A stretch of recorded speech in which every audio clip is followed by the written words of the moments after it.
to try to teach you something at the same time in which I'm going to explain how to organize a lesson. There are three parts to a lesson. There is the introduction, there's the body or the content of the lesson, and there's the substance, right? So what I want you to do now is go ahead and take your paper, flip it over on the back side, and I want you to write down vertically these letters: G, O, L, M, E, S, T. G-O-L-M-E-S-T. So you've probably heard a lot of different things about how to organize a speech, right? Especially here. I mean, we're probably familiar with something like that, right? The very beginning or the introduction of any speech or any content-oriented topic is to introduce that topic and give everybody a general understanding. While I was here my very first night in talking with a member, Phil, I learned from Phil to recognize this whole thing as a funnel. First, you generalize pretty much what you're going to do for the audience, for the sake of the audience. You tell them basically what you're going to be talking about. And then you narrow it down a little bit more so that perhaps it speaks specifically, and I am doing that by telling you this is what we're talking about as far as organizing your speech. And then in the end, you summarize everything.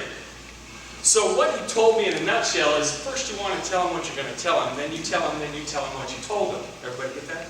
And that's a cool thing about this whole thing, is that there are more than one way to skin a goat. You know what I mean? Okay? The cool thing about it also is that I had to write down an acronym, GOALMEST. That's something that taught me as a Marine back 6 or 7 years ago, how to organize the introduction of my speech or my content, which I was going about to teach. So G stands for to gain attention. You want to gain the attention of the audience by doing something unusual. You can do this several different ways, through a video, through humor, through telling a story. I used to tell a lie when I was a Marine teaching at the School of Infantry.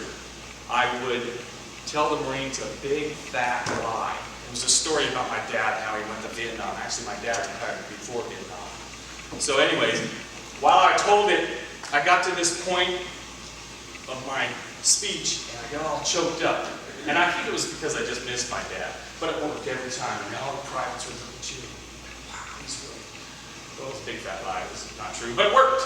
It worked for what I was trying to do. So you want to gain their attention some way, shape, or form. The next thing is O, for overview.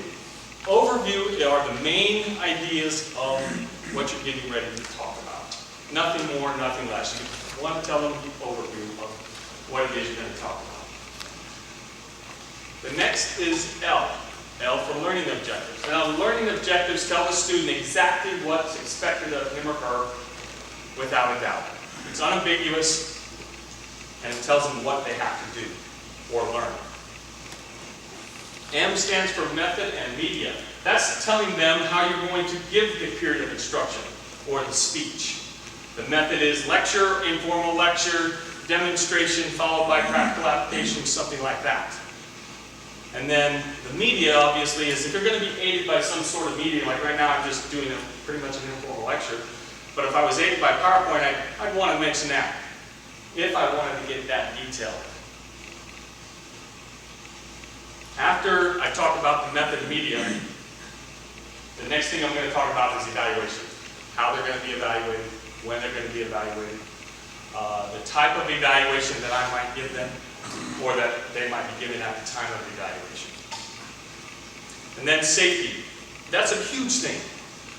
When I first joined the Marine Corps, nobody ever told me about safety. Nobody talked about safety. Everybody would just get out there and make it happen. Now, no matter what you're talking about, whether it is being a Marine or being a civilian, safety somehow has got to be involved, right? So we always want to include some sort of safety speech or safety clause, if you will, in your speech. And then the last thing is the transition. When you're moving from the main idea, or rather, when you're moving from the introduction of what you're going to be talking about into the body of the lesson, you want to transition smoothly.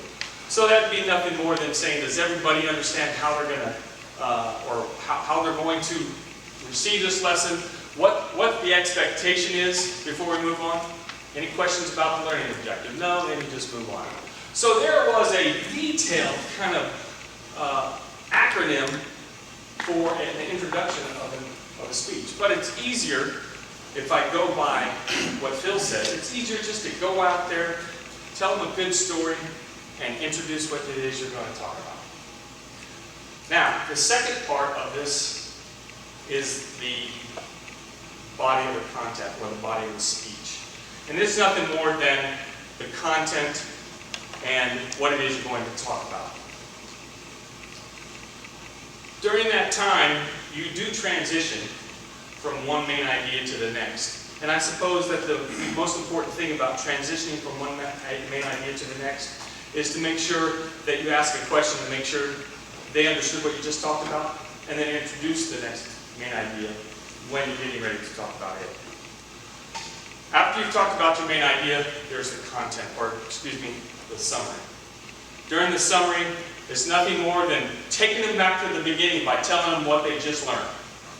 And then giving them closing directions, being very clear and concise, and ending it on time, so that, of course, you can move right into the next speech and or class without a break, or with a break.